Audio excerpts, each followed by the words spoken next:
ஊற்றிடுவேன். தண்ணி ஊற்ற மறக்க மாட்டேன். நானும் இல்லைன்னா வந்து எங்கள் வீட்டுக்காரர் ஊற்றிடுவார், இல்லை எங்கள் பாப்பா ஊற்றிடும். பாருங்கள், இந்த ரோஸ் செடியெலாம் விட்டுட்டு போயிட்டேன். அழகாக பூ பூத்துருக்கு, நிறைய மொட்டு வச்சுருக்கு. டெய்லி இதெல்லாம் காலையில் எழுந்திரிச்சு பார்த்தாதாங்க எனக்கு மனசு திருப்தியாக இருக்கும். செம்மையாக இருக்குல்ல. பாருங்கள், இதுலேயே நிறைய மொட்டு வச்சுருக்கு. Yellow colour rose. இது வந்து பன்னீர் ரோஸுங்க. இது வந்து இன்னும் வந்து இதை ட்ரிம் பண்ணி விடலை. இதில் வந்து நிறைய பூ வைக்கும். ஒன்று ரெண்டு தான் பூக்குது. சின்ன சின்ன மொட்டு வந்து ஒன்று ரெண்டு தான் பூக்குது. இதை வந்து கவாத்து பண்ணி விடணும். இது பார்த்திங்கன்னா புளிச்சக்கீரை. புளிச்சக்கீரை வந்து வீட்டில் வந்து வாங்கி சமைச்சது ஒரு கட்டுக்கீரை. அந்த குச்சியை வந்து தூக்கி போட வேணாமே அப்படின்ட்டு அழகாக மண்ணை கொட்டி அந்த குச்சியை பூரா அப்படியே நட்டு வச்சுருந்தேன். அப்படியே தளைஞ்சிருச்சுங்க. சூப்பராக இருக்குங்க. கீரை வேணும்னா பறித்து செஞ்சுக்கலாம். பாருங்கள், அதெல்லாம் வந்து குட்டியாக வச்சு கொஞ்சம் க்ரௌத்திங் ஆகி நல்லா பூத்து விட்டுருக்கு. சூப்பராக இருக்குது, நல்லா இருக்குது. இது நல்லாவே காஞ்சி போச்சுங்க. வெத்தலை பொடி. இது வந்து திருநீற்று பச்சை. இது தண்ணி நிறைய இருக்கணும் போல். அதனால் வந்துட்டு ரொம்ப ட்ரை ஆகி காஞ்சிச்சு. ரொம்பவே மனசு கஷ்டமாக இருக்குது. இந்த வெத்தலை மட்டும் வரவே மாட்டேங்குது எனக்கு. அதனால் வெத்தலை எப்படி பராமரிக்கணும் போல நீங்கள் சொல்லுங்கள். இந்த ரோஸ்லாம் வந்து கவாத்து பண்ணி விட்டுருந்தேன் ஆல்ரெடி முன்னாடியே. இப்போதான் கலைஞ்சி வந்துட்டு. அப்புறம் வந்து பார்த்திங்கன்னா இதுதான் ரொம்ப முக்கியமானது.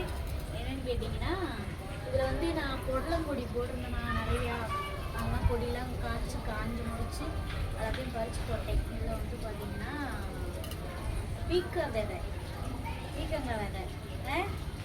பீக்கங்காய் விதை வந்து ஆடிப்பட்டத்தில் வந்து எந்த விதை ஒன்றாலும் சூப்பராக இருக்குன்னு சொல்லியிருந்தாங்க. அதனால் பீக்க விதை வந்து ஊனி விட்டுருக்கேன். நாளுங்க செம்ம ஒரு ப்ரோட்டீன்.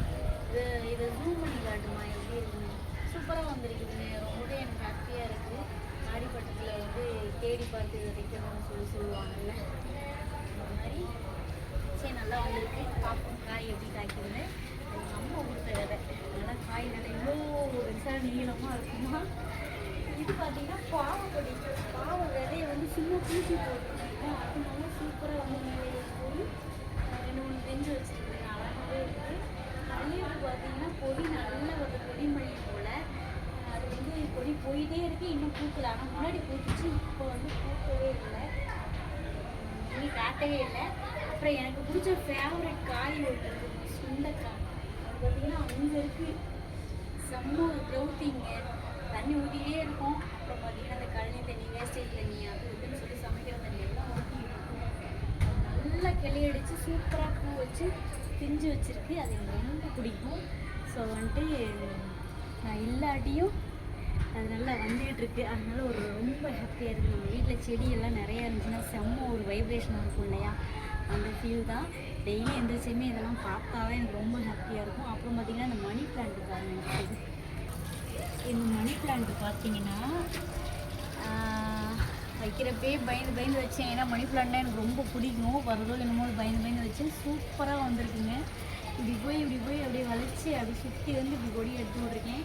நெக்ஸ்ட் அப்படியே பந்தல் மாதிரி அப்படியே அழகாக இதை வந்து ஆல்ட்ரு பண்ணணும் ஆசை.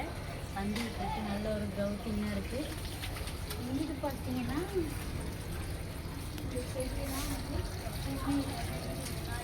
அழகாக இது வந்து அதுவாக வந்து கரும்பு சின்ன துளசி. நான் வைக்கணும்னு நினச்சேன், வைக்க முடியல. ஆனால் எப்படி பார்த்தீங்கன்னா அதுவாகவே வந்துருச்சு.